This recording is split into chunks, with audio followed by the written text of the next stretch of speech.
pourquoi je ne vais pas au bout de mes projets. Grâce, je ne comprends pas. À chaque fois que j'ai une idée de projet, j'ai énormément de mal à aller au bout de cette idée. Bonjour à toutes et bienvenue. Je m'appelle Grace Malanda et je suis une révélatrice de marque personnelle.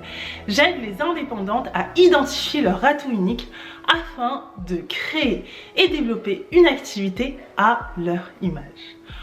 Aujourd'hui, je voulais vous parler d'une question que l'on m'a posée. Pourquoi je ne vais pas au bout de mes projets? Je rencontre beaucoup de porteuses de projets qui me disent qu'elles ont du mal à aller au bout de leurs projets et que souvent elles procrastinent. Souvent elles remettent les choses à demain pour au final ne jamais les terminer et malheureusement abandonner. Il y a plusieurs raisons qui peuvent justifier cela. La première, c'est tout simplement que le projet n'est pas en adéquation avec la personne qui porte le projet, ou bien, deuxième option, que la manière dont le projet a été conçu ne convient pas à la personne qui a émis le projet. Quand on lance un projet entrepreneurial, on a tendance à regarder ce que font les autres. On a tendance à se dire, ok, pour réussir, il faut que je fasse comme un tel et comme un tel. Ce qui fait que on s'écarte entre guillemets de son ancrage en fait. Et on a tendance à regarder à l'extérieur ce qui devrait être un travail intérieur. Je dis pas qu'il ne faut pas répondre à un besoin, clairement c'est le b.a.-ba de l'entrepreneuriat. Quand on crée un business en ligne, c'est hyper important de répondre à un besoin. Sans cela, il n'y a pas de transaction en fait. Donc ça, c'est la base. Mais il faut aussi s'assurer que le projet soit en adéquation avec la personnalité de l'entrepreneur, que le projet soit en adéquation avec ses compétences, ses talents. Et pour ça, il faut apprendre à se connaître.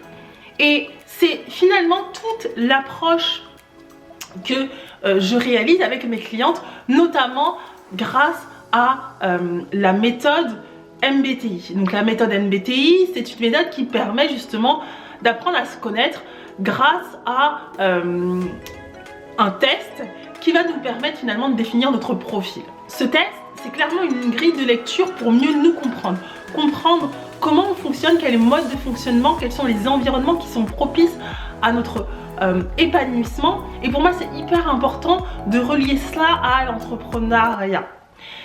Et donc, je vous ai fait dernièrement une vidéo sur le MBTI que je vais vous mettre directement en lien à la suite de cette vidéo. Je vous invite vraiment à aller la voir parce qu'elle est hyper intéressante et elle permet vraiment de comprendre le lien entre personnalité et business. Beaucoup de personnes vont se dire, ok, moi je comprends pas, mon activité elle se développe pas comme je le veux, il se passe des choses qui me conviennent pas et souvent on se rend compte que le blocage il est lié au fait que en fait cette action de communication elle ne nous correspond pas. On va pas forcément le dire, on va pas forcément se l'avouer, mais c'est une réalité. Donc je vous invite vraiment à travailler sur vous, à comprendre davantage quel est votre type de personnalité. Et pour ça, je vous invite à faire le test MBTI. Je vous mets le lien en barre d'informations et je vous invite par la suite à me dire quel est votre type de personnalité. Voilà, j'espère que cette vidéo vous aura plu. Je vous dis à très bientôt pour une nouvelle vidéo. Ciao!